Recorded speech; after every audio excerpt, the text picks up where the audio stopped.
Bonjour. Bienvenue sur mon expérience chrétienne. Marié. Après un long moment de célibat. Toujours sur la base de mon expérience. Aujourd'hui, je vais vous parler de mon expérience à moi. J'ai toujours vécu tranquille. Je manquais de rien. Je vivais avec mes parents. J'avais ma voiture. Mon petit travail. Quand j'étais plus jeune. Je ne cherchais pas à me marier. Car j'étais trop bien avec mes parents. Mes sœurs me disaient souvent. Marie-toi pas. Reste le plus longtemps possible avec les parents. Car se marier c'est vraiment beaucoup de soucis. Plus j'entendais ça. Et plus je me sentais bien chez mes parents. Je sortais de temps en temps.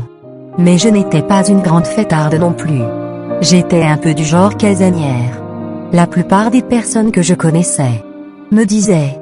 Fais bien attention quand tu vas te marier. Réfléchis bien. Car tu es quelqu'un de bien. Tu mérites quelqu'un de bien. On va dire que ces petits mots me faisaient prendre la grosse tête. Alors je me prenais pour quelqu'un d'important. Après ces mots-là, je sentais que personne n'était assez bien pour moi. Les années passaient avec ma petite routine. Et à un certain âge, je commençais à me faire un peu de soucis quand même.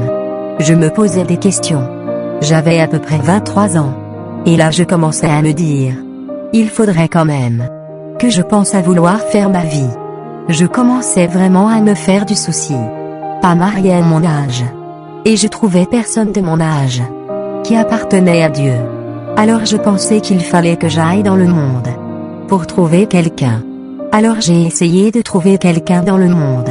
Plus le temps passait, et je commençais à me dire, je devrais peut-être faire la moins difficile. Par la suite, j'aurais pu dire oui à quelqu'un, même si c'était pas mon style.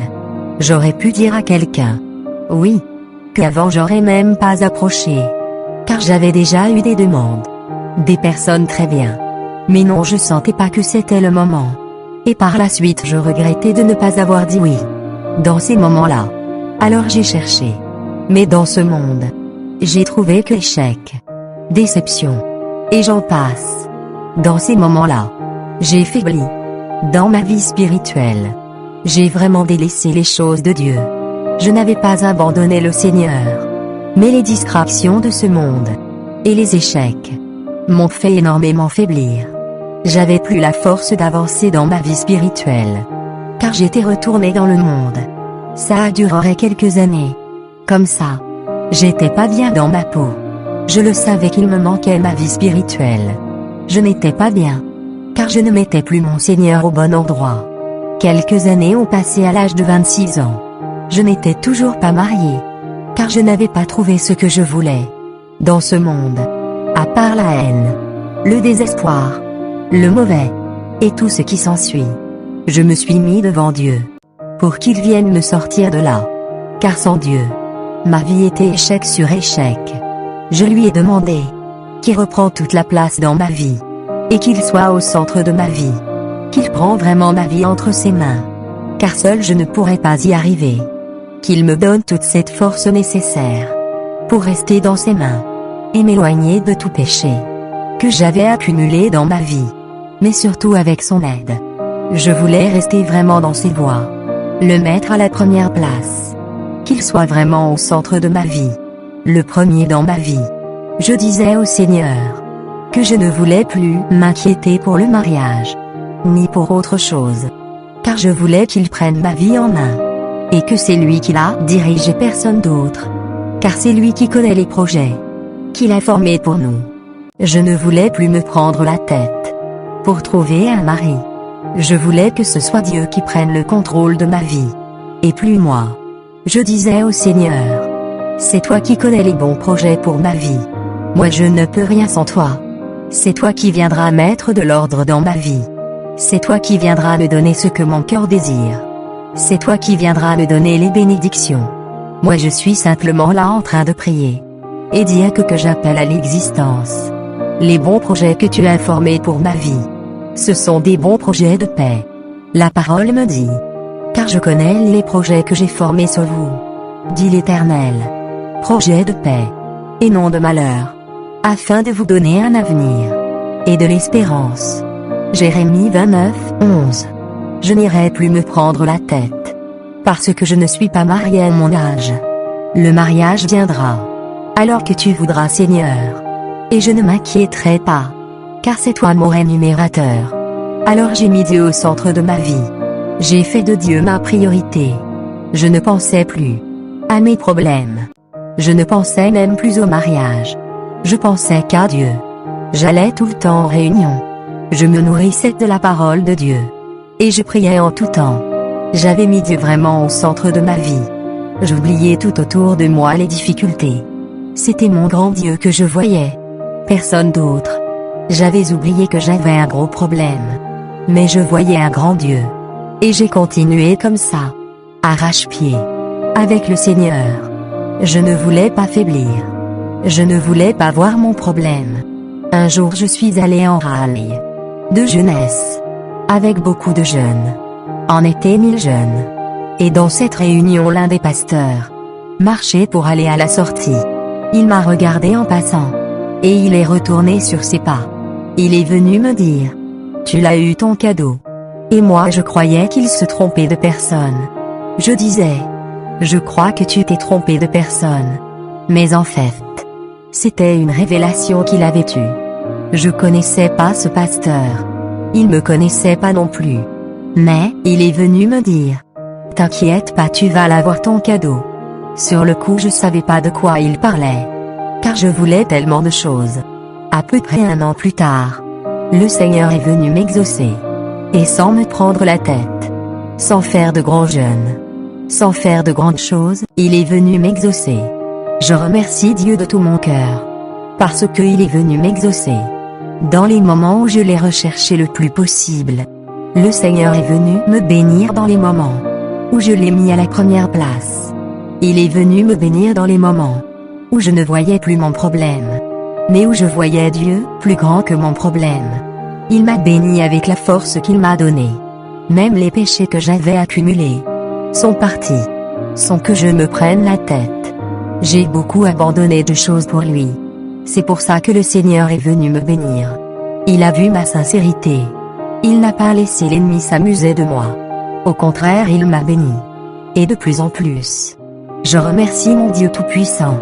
Et il nous a donné un petit garçon qui est merveilleux. Je remercie mon Dieu. Parce que je sais. Tout ce qu'il fait est parfait. Il y a rien à y retrancher. Il a ses plans pour notre vie. Maintenant je le remercie. De ne m'avoir pas laissé dans les bras de n'importe qui. Dans les moments où je cherchais un mari. Il ne m'a pas laissé faire. Et je remercie mon Dieu de tout mon cœur pour cela. Pourquoi je fais ce témoignage-là? Parce que j'ai demandé au Seigneur de me donner une révélation pour mon sujet de la prochaine vidéo. Alors, il y a quelques mois en arrière, j'ai fait plusieurs rêves. Toujours les mêmes rêves. Que je n'étais pas mariée. Et que j'étais déjà assez âgée. En fait, j'ai pas compris ces rêves sur le coup. C'est le dernier rêve que j'ai fait qui m'a permis de comprendre que c'était Dieu qui voulait me parler. Le dernier rêve qui m'a interpellé, c'était que je n'étais pas mariée, encore à mon âge, que j'ai maintenant. J'étais pas bien. J'étais angoissée. Ça m'a fait penser à des années en arrière.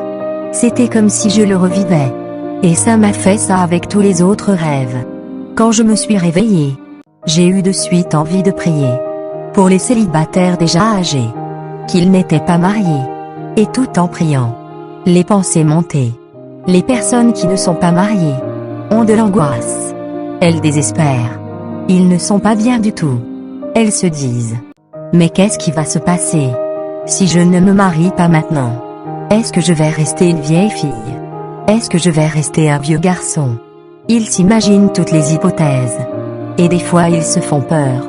Je vais rester toute ma vie comme ça. Leurs soucis prennent le dessus. Ils pourraient se donner à n'importe qui pour vite trouver quelqu'un.